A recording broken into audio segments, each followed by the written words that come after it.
پژوهشی در سوره طارق. سوره طارق مانند سایر سوره‌های کوچک از جزء آخر قرآن در سالهای اول بعثت پیامبر اکرم در مکه نازل شده است. اغلب این سوره‌ها با قسم شروع می‌شوند. قسم‌ها در واقع معجزاتی هستند که قرآن به عنوان سند حقانیت ادعاهای خود که در آیات بعدی آمده است ارائه می‌کند. تقریباً همگی این معجزات بیان گوشه‌هایی از حقایق پیچیده جهان آفرینش هستند. بیان این حقایق غیر از معجزه بودن، اهمیت توجه به چگونگی امور در جهان آفرینش را از نظر قرآن می‌رساند.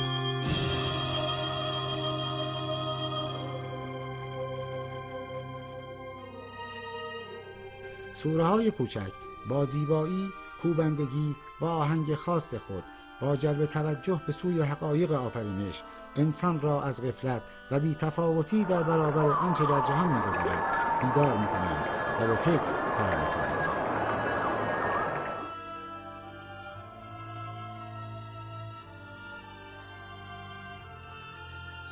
سوره‌های کوچک با لطیف‌ترین سخن نکات کلیدی در مورد وضعیت جهان آفرینش در گذشته و حال را مطرح ساخته و سپس به موضوع قیامت یعنی سرنوشت نهایی این جهان می‌پردازند. آیا کتابی که گذشته و حال جهان آفرینش را به درستی و بی هیچ عیب و نقصی توضیح می‌دهد حق دارد در مورد آینده آن نیز اظهار نظر کند، یا کسانی که در این مورد جز بر اساس ظن و گمان سخن نمی‌گویند؟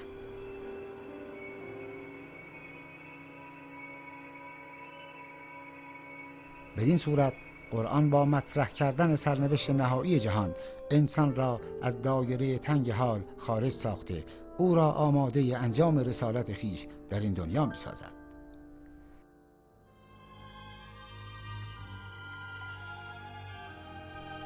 گرچه در سوره‌های آخر قرآن از دستورات جزئی کمتر سخن به میان آمده، اما این سوره‌ها به راستی در بردارنده اساره مکتب و شالوده‌های تفکراتی میباشند که زمین ساز حرکت و تلاش مؤمنین برای ساختن اجتماع آرمانی اسلام است.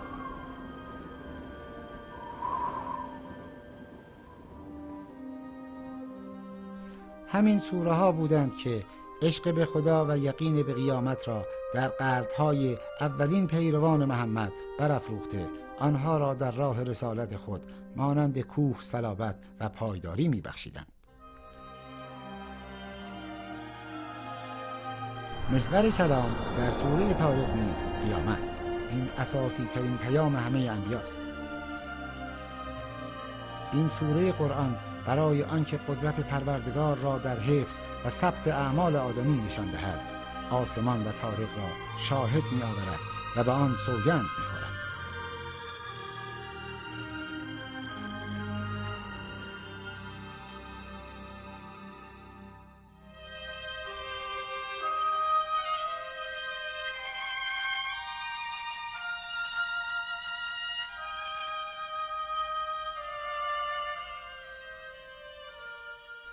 قسم به آسمان و قسم به طارق و چه دانی طارق چیست؟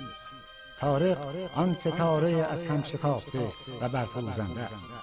آری به آسمان و به طارق سوگند که بر هر شخصی از جانب پروردگار مراقب و نگهبانی گمارده شده است.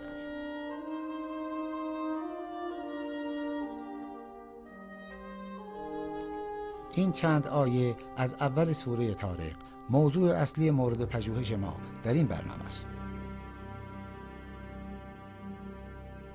طبق معمول پایه فهم و تفکر در این آیات معانی ساده لغوی آنهاست. آیه اول و السماء و الطارق، قسم به آسمان و قسم به طارق. آیه دوم و ما ادراک ما الطارق، و چه دانی که طارق چیست؟ این آیه را که صورت پرسشی دارد از نظر مفسرین نشان دهنده شأن و عظمت طارق از دیدگاه قرآن می باشد.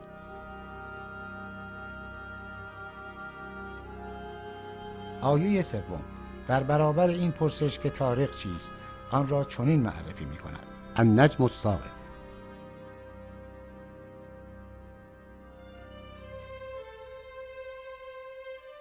نجم به معنای ستاره و ثاقب به معنای شکافنده، پاره کننده و شعله ورشونده است.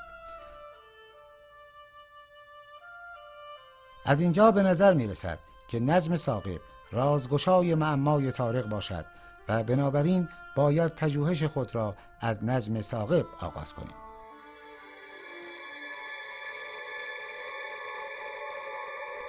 ثاقب در آیه دیگری از قرآن در توصیف شهاب‌هایی که یکباره در جو زمین شعله‌ور و زود خاموش می‌شوند نیز به کار رفته است.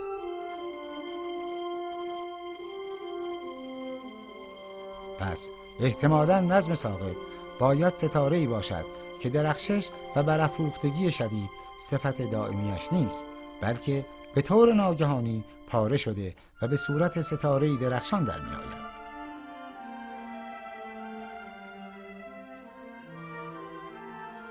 اما آیا چنین ستاره‌ای با درخشش ناگهانی در آسمان سراغ داریم؟ از قدیم الایام بشر ستارگان آسمان را واقعیاتی ثابت و لایزال می‌پنداشته است. به طور معمول نیز ما همه ستارگان آسمان را در وضعیت ثابت و یک نواختی می‌یابیم و از برافروختگی غیرعادی ستارگان چیزی به خاطر نداریم.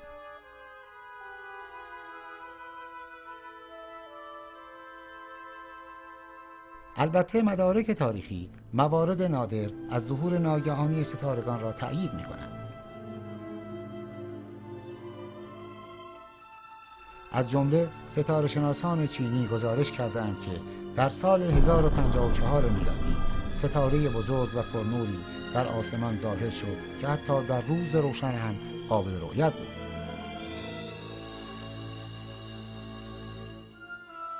چینی‌ها این ستاره پرفروغ اما کم عمر را ستاره مهمان یا موقت نام نهادند. مواردی از این گونه ستاره‌ها را نیز ستاره‌شناسانی چون کپلر و گالیله دیده و توصیف کردند.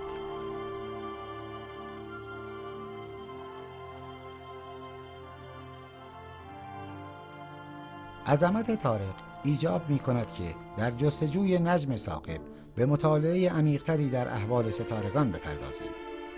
از ستاره آشنا یعنی خورشید شروع می‌کنیم.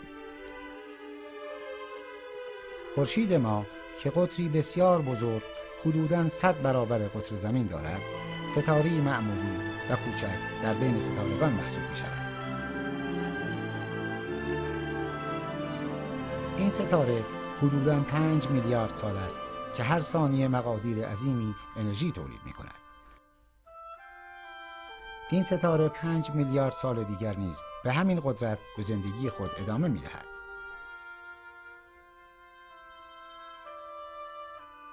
انرژی خورشید چگونه تولید می‌شود؟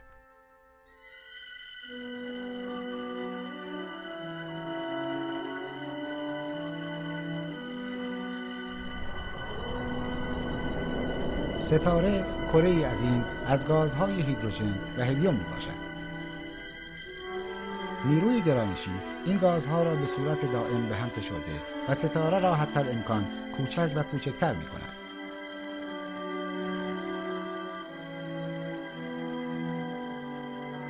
در نتیجه عملکرد این نیرو چگالی و حرارت در مرکز ستاره بالا می رود، به طوری که هسته اتم‌ها در اثر برخورد شدید در هم ادغام شده عناصر سنگین‌تر را به وجود می آورند.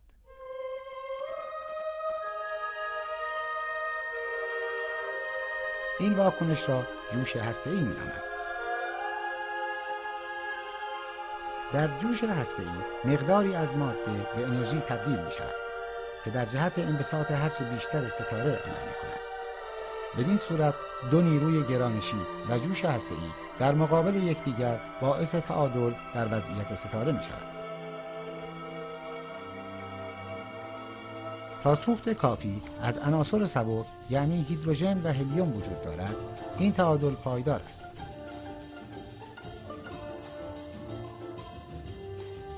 همین که این سوخت تمام شد، ستاره به سراشیبی مرگ می‌غلطد.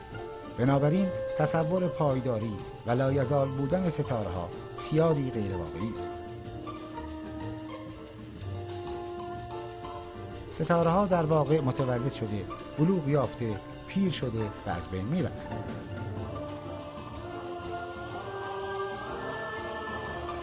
در نگاه به آسمان شب، ستاره‌هایی را که می‌بینیم در مراحل مختلف چرخه زندگی خود هستند. همان گونه که افرادی را که در خیابان می‌بینیم اینچنین. تشخیص سن انسان‌ها بسیار ساده است، اما چگونه می‌توان سن ستارگان را تشخیص داد؟ در واقع چرخه زندگی ستاره‌ها وابسته به اندازه آنهاست. ستاره‌هایی که دارای جرمی یکسانند، دارای چرخه زندگی یکسان میباشند. هرچه جرم ستاره بیشتر باشد، سوخت خود را سریعتر مصرف نموده و در نتیجه حرارت و درخشندگی بیشتر، اما عمری کوتاه‌تر دارد. بنابراین ستارگانی که حرارت و درخشندگی واقعی بیشتری دارند، دارای جرم بیشتری نیز میباشند. از رنگ ستارگان میتوان حرارت آنها را تشخیص داد. ستارگانی که دارای رنگ سفید متمایل به آبی هستند، دارای حرارت بیشتری بوده و آنهایی که متمایل به سرخند، دارای حرارت کمتری هستند. این امر بدین علت است که از حرارت بالا طول موج کوتاه و از حرارت کم طول موج بلند صادر می‌گردد.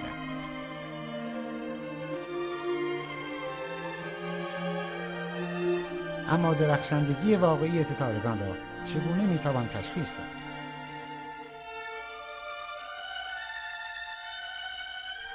درخشندگی واقعی علاوه بر حرارت یا رنگ وابسته به اندازه ستاره است. برای اینکه بتوان اندازه ستاره را محاسبه نمود، باید فاصله آن را تا زمین در دست باشد. هرچه ستاره از زمین دورتر باشد، اندازه آن کوچکتر بوده و درخشندگی ظاهری آن کمتر می شود. با در دست داشتن فاصله می توان درخشندگی واقعی آن را محاسبه نمود.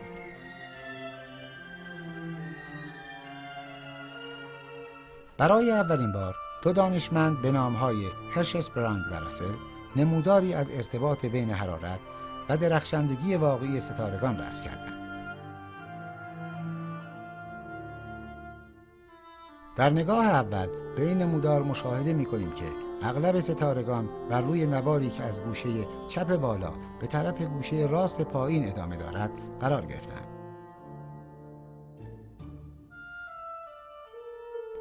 این ستارگان را ستارگان ردیف اصلی می‌نامند.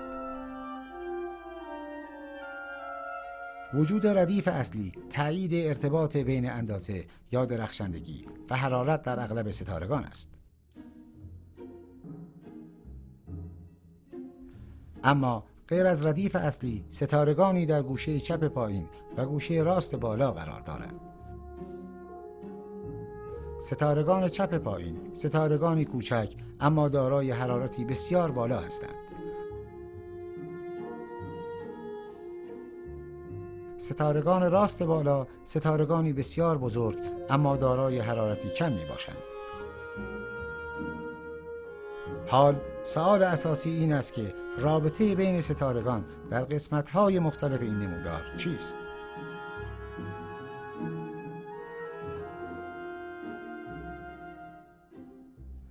در نمودار هرشسپرانگ راسل زمان وجود ندارد. اگر زمان را در آن وارد کنیم، رابطه بین ستارگان در قسمت‌های مختلف به خوبی روشن می‌گردد. این همان پیشنهادی بود که برای اولین بار توسط ادینگتون ارائه شد. ادینگتون نشان داد که ستارگان ردیف اصلی ستارگانی هستند که در زمان بلوغ خودند، یعنی زمانی که سوخت کافی دارند و در حال تعادل می باشند.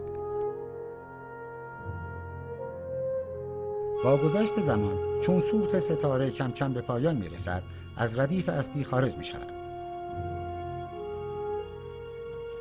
به عنوان مثال خورشید ما در پایان عمر خود در زمانی که سوخت آن نزدیک به پایان است به غول سرخ تبدیل می‌گردد. بدین صورت که متورم شده اندازه آن 100 برابر بزرگتر می‌شود.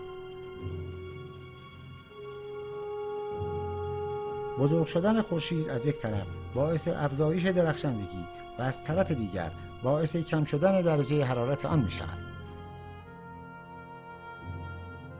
بدین صورت در جدول هرش اسپرانگ راسل از ردیف اصلی خارج شده به سمت راست بالا می‌رود.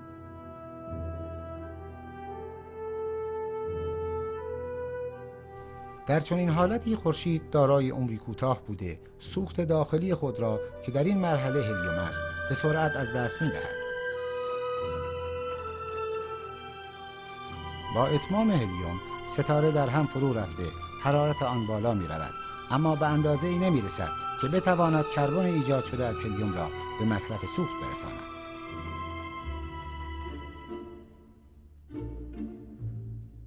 در اثر حرارت بالا پوسته خارجی از سطح ستاره متصاعد شده سحابی سیاره‌ای ایجاد می‌شود.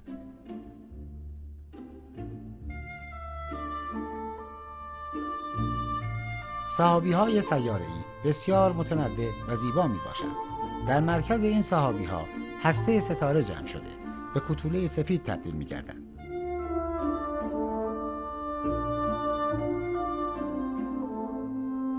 کوتوله‌ها ستارگانی هستند که علی‌رغم اندازه بسیار کوچک درخشندگی بسیار بالایی دارند. بنابراین در نمودار هرش اسپرانگ راسل در سمت چپ پایین قرار می‌گیرند.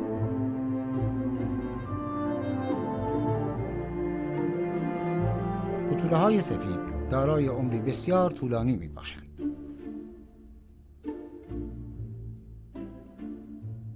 ستارگانی که جرمشان 8 تا 10 برابر جرم خورشید است سرنوشت دیگری دارند. جایگاه این نوع ستاره‌ها در دوران بلوغ در نمودار هرش اسپرانگ راسل بر روی ردیف اصلی در ناحیه چپ بالا قرار دارند. به عبارت دیگر دارای حرارت بالا و درخشندگی زیاد می باشند.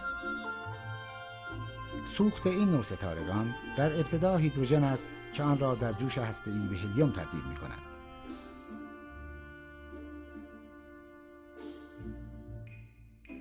پس از اتمام هیدروژن نوبت هلیوم می رسد که آن را به کربن و اکسیژن تبدیل می کند.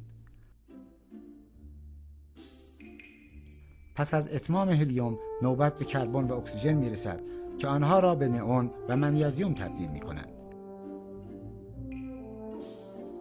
این عناصر نیز به سیلیسیوم و فسفر تبدیل می شوند. بدین صورت عناصر سنگین در قلب این ستارگان یکی پس از دیگری ایجاد شده سوخت لازم برای تولید عناصر سنگین تر می شود.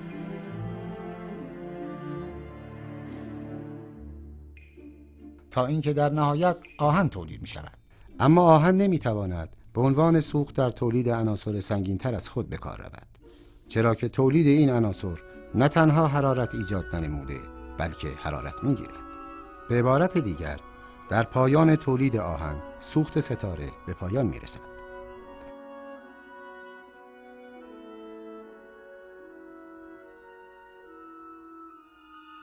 در چنین حالتی آهن که سنگین‌تر از بقیه عناصر است در مرکز ستاره جمع می شود و بقیه عناصر سبکتر به ترتیب تا هیدروژن در لایه‌هایی مجزا به روی آن قرار می گیرند.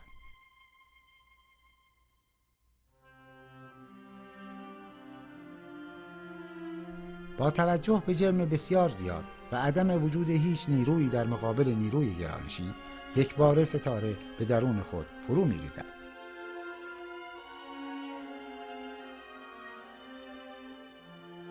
حرارت زیاد ناشی از این امر صرف تولید عناصر سنگین‌تر از آهن می شود. چون ایجاد این عناصر باعث کاهش حرارت درونی ستاره می شود، بنابراین نه تنها مانع ریزش ستاره نمی شود بلکه بر سرعت آن می افزاید.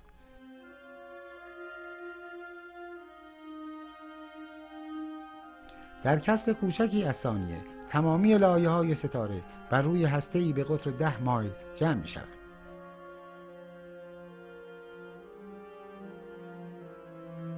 در ضربه بازگشت تمامی این لایه‌ها در انفجاری عظیم پاره پاره شده در فضای اطراف پراکنده می‌شود.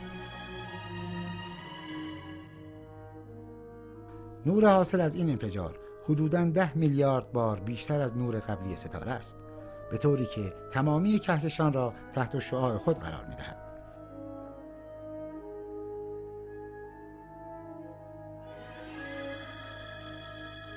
اگر یکی از ستارگانی که در آسمان شب می‌بینیم به سوپرنوا تبدیل گردد، درخشندگی آن قابل مقایسه با درخشندگی ماه کامل خواهد بود.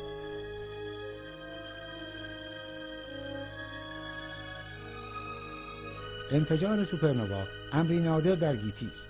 در هر قرن، در هر کهکشان حدوداً یک انفجار سوپرنوا اتفاق می‌افتد.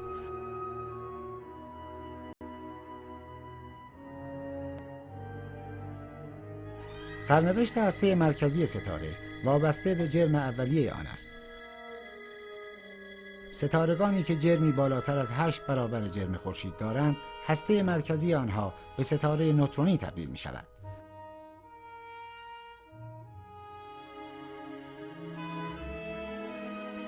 ستارگانی که 20 برابر جرم خورشید را دارند، هسته مرکزی به سیاهچاله تبدیل می گردند.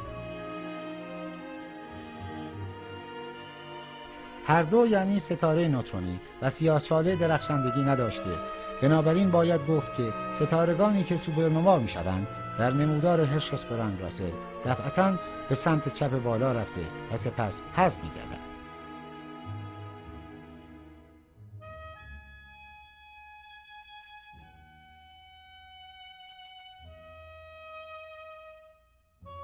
با آنچه از گروه‌های ستارگان و سرنوشت استثنایی برخی از آنها گفتیم و با توجه به معنای ثاقب که از هم دریدن و شعله‌وری و نورافشانی را شامل می‌شود، تصور می‌گردد سرنوشت ناگهانی ستارگان بزرگ که به سوپرنوا تبدیل می‌شوند مصداق مناسبی برای نظم ثاقب باشد.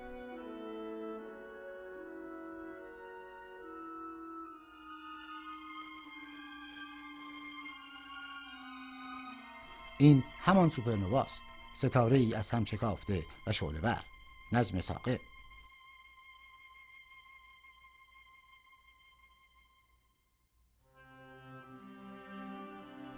حال نوبت آن است که به خود طارق بپردازیم. گفتیم که قرآن طارق را همان نجم ثاقب معرفی می‌کند. فکر می‌کنید چرا؟ چه رابطه‌ای میان نجم ثاقب و طارق وجود دارد؟ اصولاً دلیل نامگذاری آن به عنوان طارق چیست؟ مسلماً شیوه قرآن در نامگذاری اشیا بی حساب کتاب نیست. قرآن در حالی که کاملاً چارچوب زبان عربی را مراعات می‌کند، زیباترین و رساترین لغات را برای توصیف و تفهیم واقعیات موضوع مورد نظر خود به کار می‌گیرد. بنابراین اصل فصاحت و بلاغت قرآن ایجاب می‌کند که طارق را یک نامگذاری پیش پا افتاده و نامربوط به حساب نیاوریم، بلکه رابطه‌ای میان معنای لغوی طارق و ویژگی‌های واقعیات مورد نظر قرآن قائل باشیم.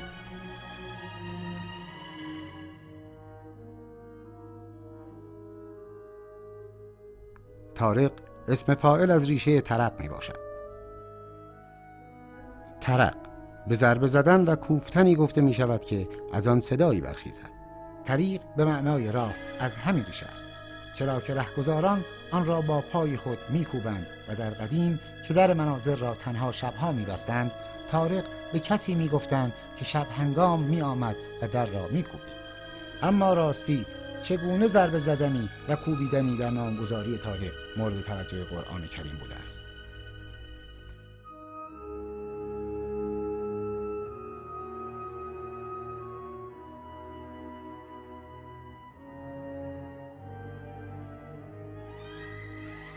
در آگوست سال 1967 خانم جوزالین بل، دانشجوی دکترای نجوم دانشگاه کمبریج، زیر نظر استاد خود پروفسور هویش به کشف بسیار جالب و شگفت‌انگیزی دست یافت.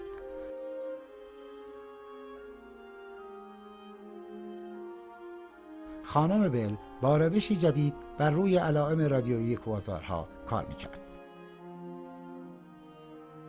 کوازارها نقاطی در فضا هستند که علیرغم کوچکی علائم رادیویی بسیار قوی پخش می‌کنند. امروزه ما می‌دانیم که کوازارها در واقع کهکشان‌های اولیه بسیار دور می‌باشند که دارای سیاه‌چاله‌ای عظیم در مرکز خود هستند.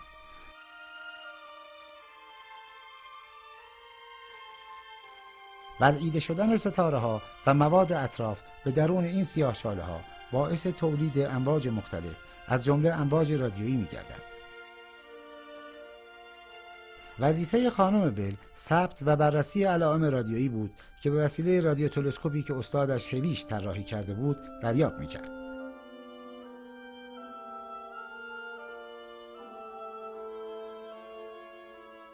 در یک شب از شب‌های آگوست علائم رادیویی ناشناخته و مرموزی توجه خانم بل را به خود جلب نمود. علائم عبارت از پالس‌های قوی رادیویی بود که به صورت بسیار منظم با فرکانس 1.3 هرتز تکرار می‌شد. شاید اگر کس دیگری به جای خانم بل بود بدین علائم که صورت پارازیتگونه داشتند توجه نمی‌کرد. بل استاد خود هویش را در جریان قرار داد. هویش چندان علاقه‌ای به پیگیری موضوع نداشت، اما به علت اصرار بل به پیگیری آن پرداختند. علائم هرچه بود پارازیت نبود. صدا از فراز آسمان فراتر از منظومه شمسی از درون کهکشان می آمد. اما خصوصیات علائم چنان بود که با هیچ یک از پدیده‌های کیهانی مطابقت نداشت. علائم بسیار منظم، سریع و قوی بود. بنابراین باید با پدیده جدید کیهانی روبرو باشند. نام این پدیده را منبع ضربانگر نهادند.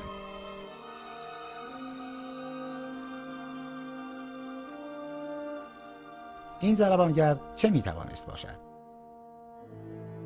از یک طرف فرکانس بسیار بالای ضربان نمیتوانست از منبع بزرگی باشد. از طرف دیگر با توجه به فرکانس بسیار منظم این ضربان باید از مرکزی بسیار قوی و بزرگ باشد. تضادی که نه بل و نه هویش برای حل آن جوابی نداشتند. به جد یا به شوخی خانم بل منبع ارسال را آدمک‌های سبز نام نهاد.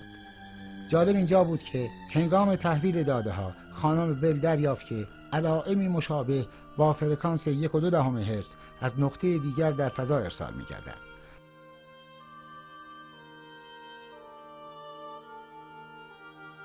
چگونه ممکن است که آدمک ها از دو نقطه دوردست به زمین پیام ارسال کنند؟ لذا موضوع آدمک ها فراموش شد.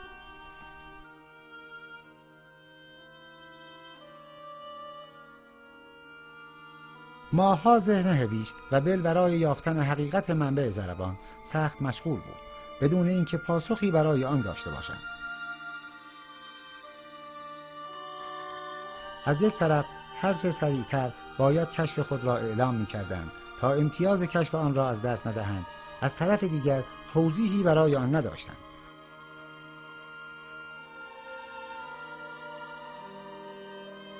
بالاخره در فوریه سال 1968 هویش کشف خود را بدون هیچ توضیحی به جامعه علمی ارائه نمود. اعلام این کشف چون بمبی خبری همه محافل علمی را به هیجان آورد. به پیشنهاد یک روزنامه‌نگار منبع ضربان را پالسار نام داد. بعد از این گمانه‌زنی در مورد حقیقت و مکانیزم این پدیده در بین دانشمندان شروع شد. هر کس نظری اعلام کرد که به علت پیچیدگی موضوع بسیاری از آنها دور از واقعیت.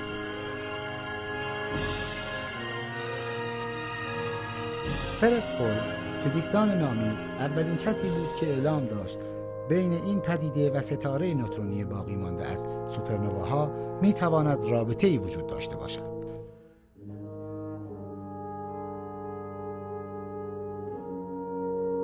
در واقع ده‌ها سال قبل دو فیزیکدان به نام‌های زوکی و باد نظریه‌ای در این رابطه ارائه نموده بودند. این نظریه مبنی بر این بود که در اثر انفجار سوپرنوا هسته مرکزی آن به ستاره نوترونی تبدیل می‌گردد. به اعتقاد این دو، به علت جرم بسیار زیاد این هسته، نیروی گرانشی مقاومت اتم‌های درون آن را در هم شکسته و موجب ادغام الکترون‌ها با پروتون‌ها گشته، در نتیجه به نوترون تبدیل می‌گردند. بدین صورت ستاره ای ایجاد می‌گردد که ساختارش کلاً از نوترون تشکیل شده است.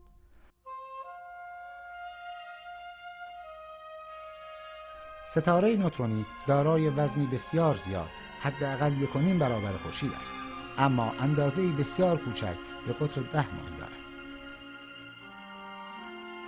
به علت مبهم بودن موضوع و عدم وجود شواهد تجربی، دانشمندان در آن زمان این نظریه را چندان جدی نگرفتند. ماه‌ها پس از کشف پالسار هنوز هیچ مکانیزم روشنی برای آن رسما اعلام نشده بود، تا اینکه در آخر نظریه ستاره نوترونی چرخنده که به وسیله دو دانشمند به نام‌های پاشینی و گولد ارائه شده بود، مورد توجه جامعه علمی قرار گرفت.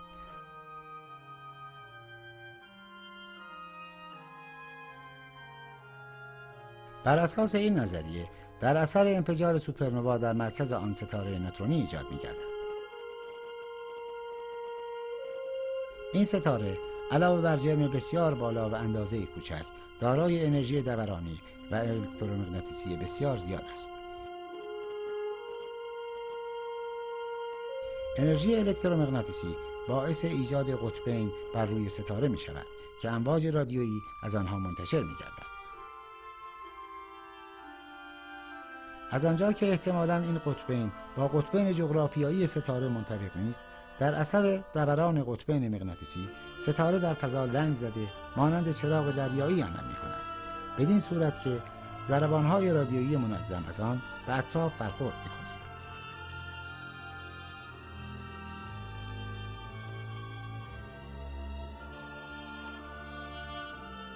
اگرچه تا آن زمان پالسارهای بسیاری کشف شده بود، اما رابطه هیچ یک با باقی مانده سوپرنواها به صورت تجربی اثبات نشده بود، تا اینکه در اواخر سال 1968 ابتدا پالساری در مرکز سحابی ولا و سپس پالساری با فرکانس بسیار زیاد 33.9 میلی ثانیه در مرکز سحابی خرچنگی کشف شد. هر دوی این سحابی‌ها باقی مانده سوپرنوا هستند. سحابی خرچنگی دقیقاً همان جایی است که زمانی در سال 1054 میلادی یک سوپرنوا درخشیده بود و این همان درخششی بود که چینی‌ها آن را ستاره مهمان نامیده بودند. با این دو کشف و موارد متعدد دیگری از پالسارها در قلب باقی مانده سوپرنواها، دانشمندان به این نتیجه قاطع و تکان دهنده رسیدند که ستاره پالسار کره‌ای نوترونی است که از انفجار یک سوپرنوا به جای مانده است. بدین صورت سرگردانی دراز مدت فیزیکدانان در مورد ماهیت منبع ضربانگر برای همیشه خاتمه یافت.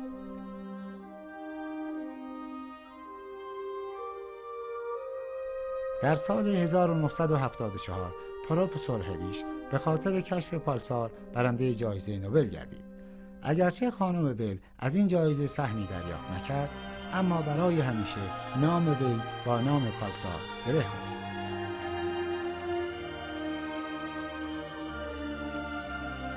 پس به طور خلاصه در مرحله از هم شکافتن و برافروختن نظم ثاقب یا سوپرنوا، کره‌ای نوترونی در قلب آن تولد می‌یابد و همین کره نوترونی است که با تشعشعات مستمر خود حتی پس از خاموشی نظم ثاقب، تاره، ستاره پالسار یا ضربانگر را تشکیل می‌دهد.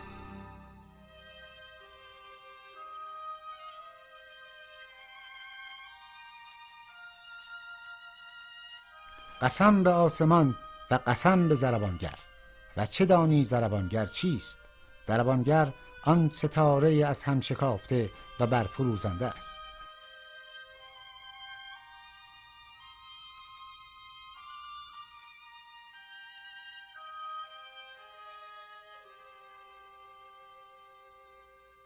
به راستی شگفت انگیز و حیرت آور است و این خود نشانه ای از اعجاز قرآن کریم می باشد.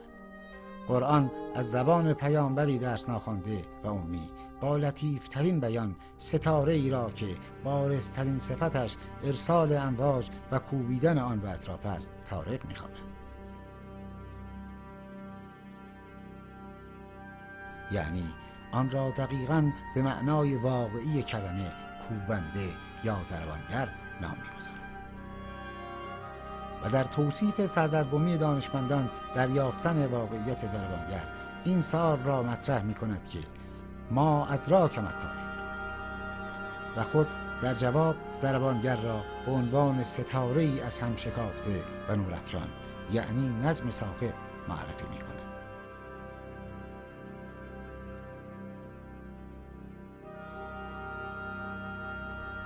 وقتی به خاطر می‌آوریم که انسان در دوران شکوفایی علمیش این ستارگان ضربانگر را پالسار نامیده و پالسار را همان ستاره از هم شکافته و فروزان سوپرنوا یافته است، از این شباهت در نامگذاری بیشتر شگفت زده می‌شویم. اگرچه بیان رابطه پالسارها با سوپرنواها بدون شک از معجزات عظیم قرآن است، اما همه قضیه در رابطه با این آیات نیست.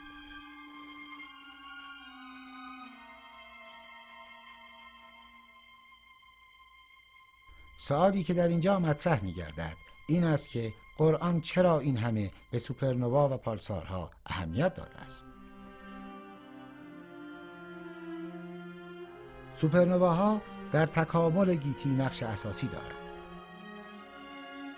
سوپرنواها منبع ایجاد تمامی عناصر سنگین‌تر از آهن و درصد عمده‌ای از عناصر سبکتر در جهان ما میباشند. همان گونه که اشاره شد، پس از پایان تولید آهن، ستاره یکباره به روی خود فرو ریخته، منفجر شده به سوپرنوا تبدیل می‌گردد.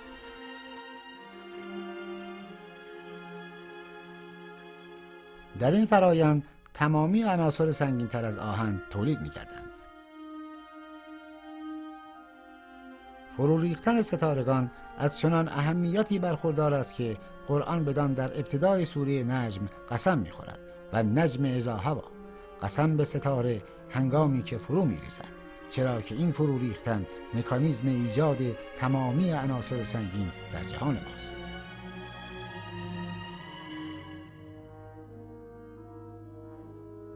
عناصر سبکتر در مراحل قبل از انفجار سوپرنوا در ستاره ایجاد می‌شوند.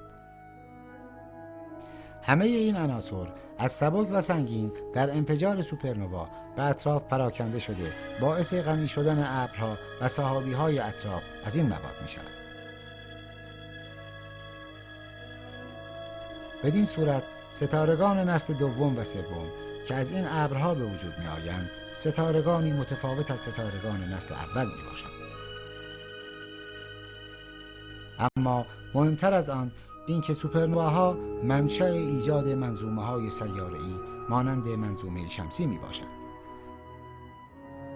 تصور اغلب دانشمندان این است که منظومه شمسی ما حاصل انفجار یک سوپرنوا در اطراف سحابی پیش‌خورشیدی است. در اثر موج شوکی حاصل از این انفجار، سحابی پیش‌خورشیدی در هم فشرده شده، روند ایجاد خورشید شروع می‌گردد. در ضمن این امر، مواد حاصل از انفجار به درون سحابی پیش‌خورشیدی وارد شده، باعث ایجاد سیارات گردیدند.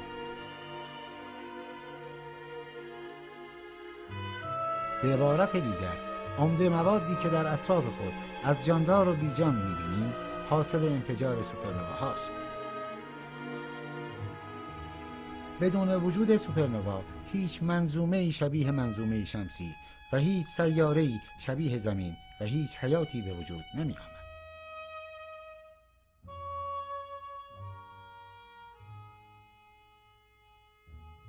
سوپرنواها از نظر مطالعات نجومی هم دارای ارزش بسیار بالایی هستند. یک نوع از سوپرنواها که به نوع یک معروف است، به علت ساختار و درخشندگی کاملا یکسان آنها به عنوان معیار فواصل کیهانی به کار گرفته می‌شوند.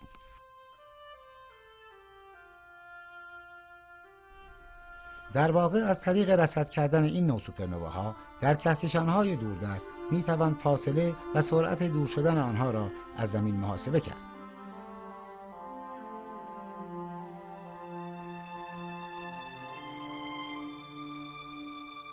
بر اساس این محاسبات امروزه 13.7 میلیارد سال به عنوان عمر کیهان معین شده است.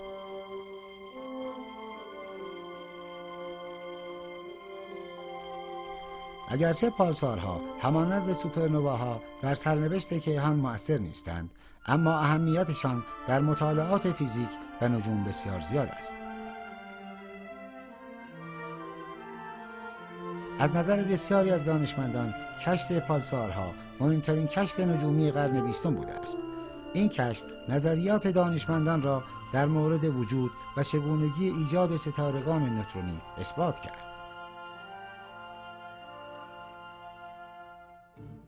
بررسی خصوصیات فیزیکی ستارگان نوترونی، یعنی خصوصیات اجرام بسیار سنگین و تحت فشار بالا، موضوع بسیار جالب در فیزیک مواد متراکم می باشد که هنوز برای دانشمندان چندان روشن نیست.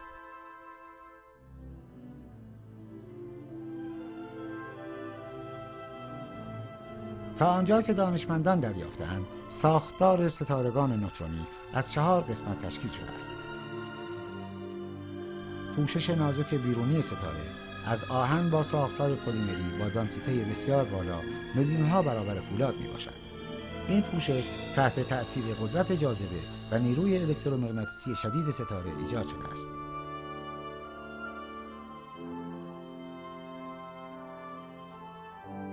لایه زیر آن از نوترون خالص تشکیل شده است. در واقع این لایه ساختاری مشابه ساختار هسته اتم، البته با جرمی بسیار بسیار بالا، اما در عین حال ثابت دارد.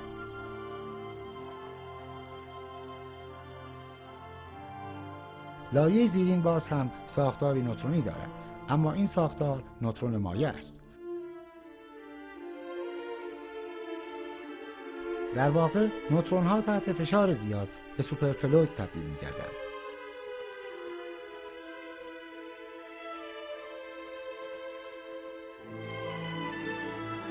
سوپرفلوید ها هیچ چسبندگی و مقاومتی در مقابل حرکت از خود نشان نمی دهند.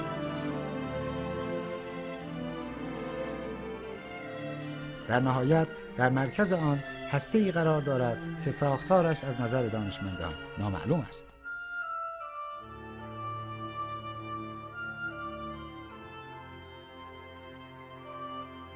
ستارگان نوترونی به علت سرعت چرخش و جرم بسیار بالا در بررسی چگونگی عملکرد نیروی گرانشی نیز نقش مهمی دارد.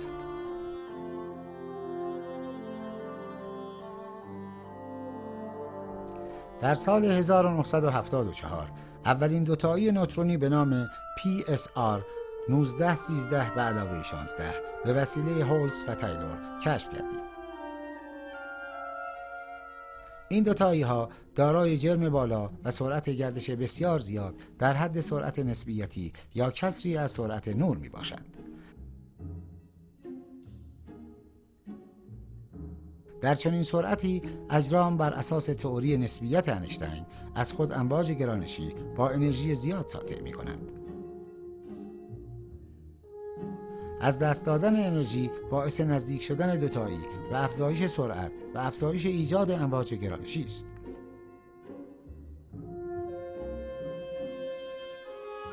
اگر نتوان امواج گرانشی و تغییرات آنها را ثبت کرد و اندازه گرفت، اما می توان از طریق بررسی تغییرات گردش تناوبی دوتایی ها تئوری نسبیت انیشتین را به آزمایش گذاشت.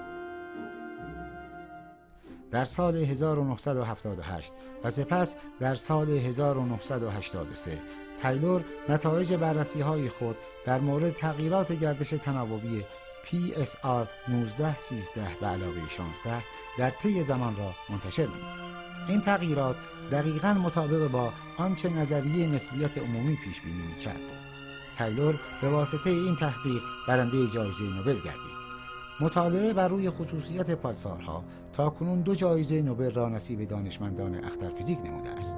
اما به علت پیچیدگی موضوع مطالعه بر روی آنها هنوز در مرکز توجه این دانشمندان قرار دارد. از نکات مبهم مکانیزم ایجاد و انتشار امواج از قطبین ستاره نوتونی است. همان امواجی که در گردش ستاره همانند چراغ آمبولانس یا فانوس دریایی به اطراف برخورد کرده ضربه می‌زند.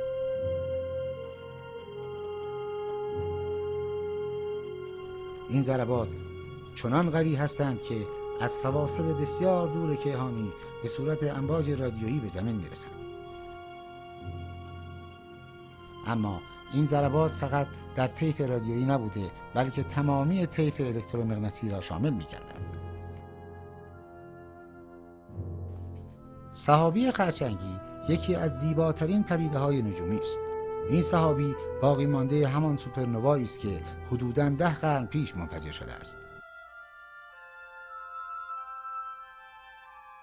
این سحابی در تمامی طیف‌های الکترومغناطیسی از امواج رادیو تا گاما تشعشع بسیار قوی دارد. در طیف اکس و گاما از درخشانترین اجرام در آسمان می باشد. این تشعشعات قوی چگونه ایجاد می گردند؟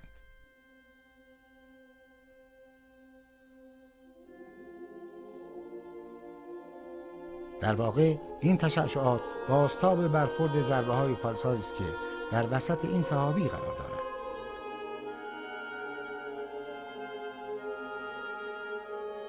این ضربات چنان قوی و کوبنده است که مواد و گازهای سحابی را یونیزه کرده به تشعشع وامی دارد. به عبارت دیگر تشبیه پالسار به فانوس دریایی روشنگر همه خصوصیات آن نیست، چرا که در هر گردش پالسار غیر از نور ضربه کوبنده‌ای به اطراف می‌زند.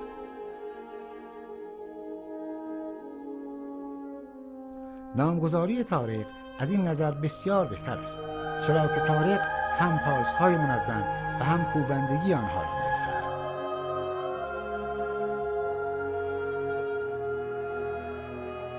و السماء و الطارق و ما ادراک ما الطارق النجم الثاقب. قسم به آسمان و قسم به طارق، و چه دانی طارق چیست؟ طارق آن ستاره از هم شکافته و برفروزنده است.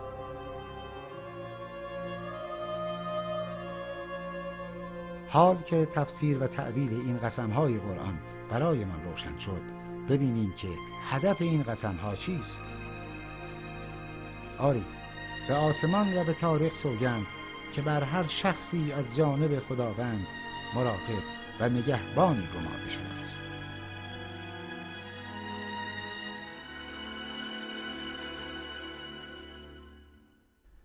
پیام اساسی و خبر مهمی که قرآن در خلال این چند آیه از ابتدای سوره طارق که با تأکید مورد توجه قرار داده قیامت است.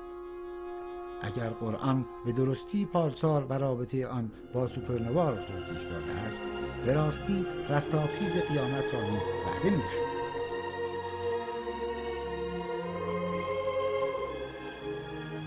در واقع حدوداً 40 سال پیش وجود پالسار و رابطه آن با سوپرنوا روشن شد، در حالی که قرآن در 15 قرن پیش این حقیقت را توضیح داده و چگونگی کشف آن را پیش بینی نموده است.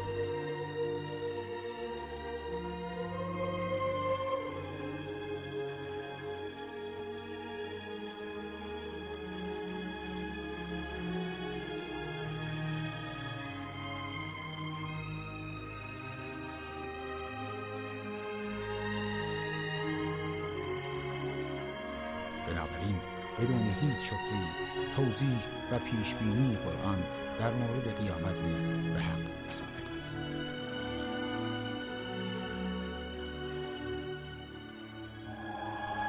سوگند به آسمان و طارق، و چه دانی که طارق چیست؟ طارق همان نجم ثاقب است. آری، به طارق قسم که بر هر شخصی از جانب خداوند نگهبانی گمارده شده.